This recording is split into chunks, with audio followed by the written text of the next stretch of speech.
好，欢迎来到小宁呢，这是我们拖了100年的翻译系列的第2期。想了很久，觉得光跟大家讲翻译理论也没什么意思，所以还是讲讲故事吧。我们通常觉得呢，翻译要有一个原作者，理想状态下他应该是一个人，这个人他写了一篇作品，然后一个译者来了说，你这个作品好，我要给你翻译成别的语言。或者一个甲方爸爸来了说，你这个好，我要找个人给你翻译成别的语言。然而呢，文学世界里最不缺的就是喜欢乱搞的人。1996年，美国诗歌评论刊登了一个特辑 Doubled Flowering from the Notebooks of Araki Yasusada， 是一个叫做荒木安定的日本诗人的作品，英文翻译署名是3个日本学者土佐本清、大倉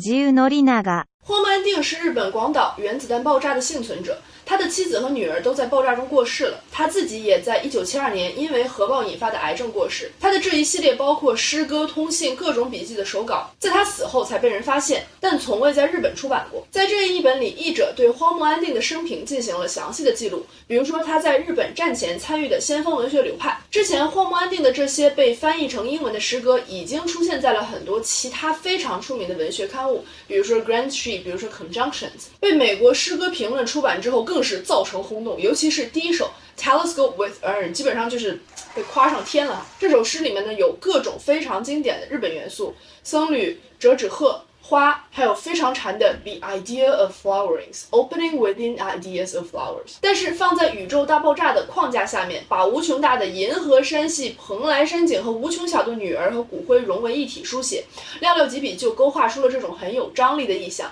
一方面呢是很现代很西方的写作方式，另一方面又有非常日本的这种沉静的克制的美。俗话说呀，人火是非多，荒木安定火了之后呢，大家就开始扒他了，结果扒着扒着，大家发现不大对劲。比如说呢，译者介绍荒木安定于1925年到1928年在广岛大学学习西方文学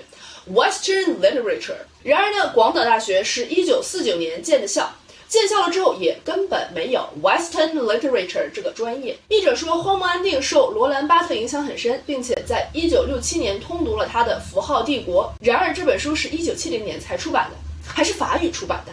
第一个英文翻译是在1982年出版的。此时荒木安定应该已经去世10年了。反正还有种种离谱啊，基本上除了3个译者的书里再也找不到荒木安定这个人。这时候美国诗歌评论才想起来去找日本的学者求证，日本学者们自然 be like， 荒木安定是个什么动漫人物吗？调查着调查着，大家开始怀疑，不仅所谓的荒木安定不存在，这3个日本译者也根本不存在。真实存在的是一个叫 Kent Johnson 的美国人，他是美国伊利诺伊州一个大学的年轻文学教授。虽然 Kent Johnson 自己并不承认，并且说这些诗其实都是其中一个译者土佐本清代笔写的。然后呢，这个 Motokiyo 也是另外一个已经去世的诗人的化名。反正就是各种踢皮球，只是最后美国诗歌评论要求退还稿费的时候，还是去找了 Kent Johnson。最离谱的是，在1967年，荒木安定给一个朋友写的便条中说，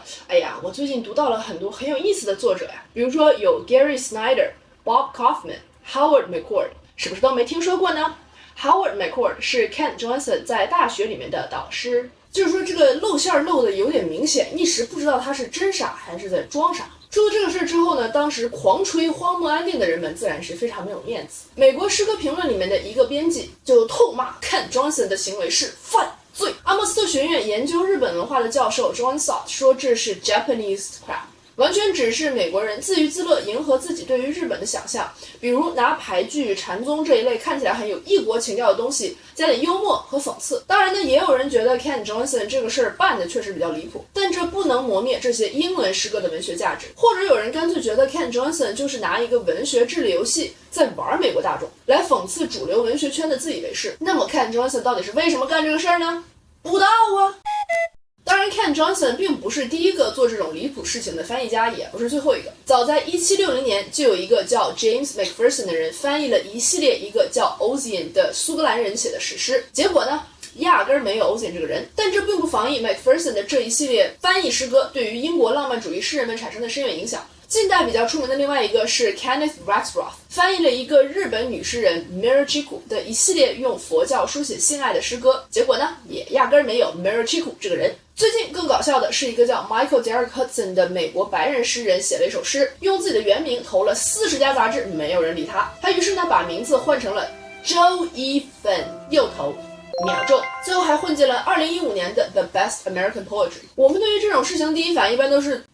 还可以这样搞吗？确实，在翻译的范畴里，抛开其文学性，这种假翻译最受人诟病的一点就是他们破坏了读者和译者之间最基础的信任。读者是把自己交给译者，让他带着自己去一个不熟悉的语言中探险，结果读者发现其实自己只是被译者骗了。当然，这也取决于读者读这本翻译作品的目的是什么。如果他们只是想找一个好玩的作品看看，那无所谓是不是真实也没有关系。但是在文学范畴里，我们很难说一件事情是不是对，去踩或者去吹这些假翻译也不是我们今天的重点，我们更关注的是为什么会有这么多人想做这些假翻译，这些文学现象反映了什么问题。刚才提到的每一个假翻译事件都精彩的可以拍一整个系列的悬疑电影，我们只拿荒木安定这件事情举例。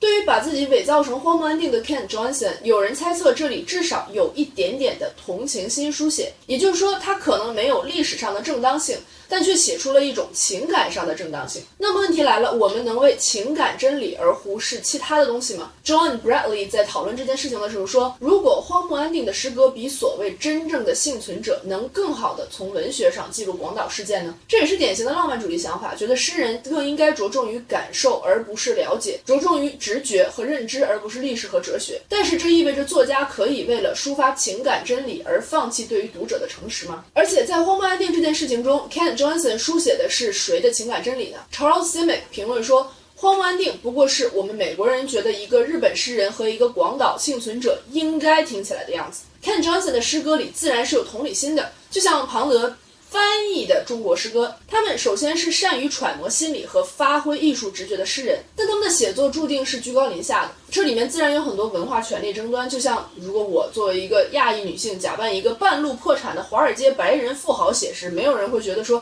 我这是在进行一个同理心书写。那么问题来了，谁有权利去书写某件事呢？在读诗歌的时候，我们其实从来没有追求过绝对真实，我们反对的不是想象力。作者和诗人不是记者， Tim O'Brien 在写 The Things They Carry 的时候也需要虚空编造一些东西才能够诚实记录他在参与越战时的个人创伤。但我们觉得这种想象力能够书写情感真理，是因为他自己就是事情的参与者。那么是不是一定要经历过某件事情才能够去书写它呢？就子非鱼安知鱼之乐。 Marjorie Perloff 评论说，荒木安定事件反映的是，比起文学本身的质量，文学界开始更加注重文本的 agency and positionality， 说白了就是一个文本的出处。这受福柯1969年 What is an author 的影响。福柯认为是一个文化在书写作者，而不是作者在书写文化。我们不再问在文本中作者表达了什么样的自己，而是问这个文本从哪里来。说白了就是看你屁股坐在哪里。 Charles Simic 在评论这件事情的时候也提到，自己在出版社工作的朋友曾经问自己，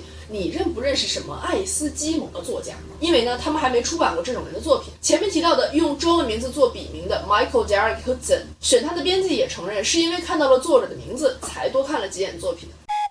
我们得承认，在西方文学的范畴里，将不同语言的文学作品翻译成英文，更多的注意到边缘群体作家这种多文化的尝试，它的目的是为了减少不同种族作家之间由于历史造成的这种根深蒂固的不平等。但事实好像并非如此。纽约客的记者华苏曾经评论说，严肃的文学以视角的灵活性为根基，但边缘人群却很难享有视角上的优越特权。他们的作品往往被看作民族志，仿佛这是他们唯一可以保持本真的方法。也就是说，在所谓的主流文学看来，我们作为亚裔写出来的东西就一定会非常亚洲。庞德翻译的中文诗歌如今成为了现代派的根基，但他总可以把自己进行的文化挪用解释成是一个先锋派的实验。在强调一个文本从哪里来是谁写的时候，少数族裔的作者可能会因此得到更多机会，但也可能会在无意中被限制在了这种文学书写里面。虽然这不意味着我们就一定要避免民族书写，而且以上聊到的族裔问题或许在英语圈里面是一种情况，在华语圈里面又有不同的表现方式，只是说我们作为创作者，自己作为一个人的各种身份和自己所写的内容之间的拉扯是从来没有停止过的。不管是在创作中还是翻译其他作品的时候，为了对自己负责，对读者负责，我们至少能够做到的是清楚自己在写什么，以及自己为什么写作。谢谢大家收看本期小明哪，小明哪，希望营造开放自由讨论空间，并希望大家能够在讨论、恰恰和学习中每天小文学多一点。我们下期再见吧。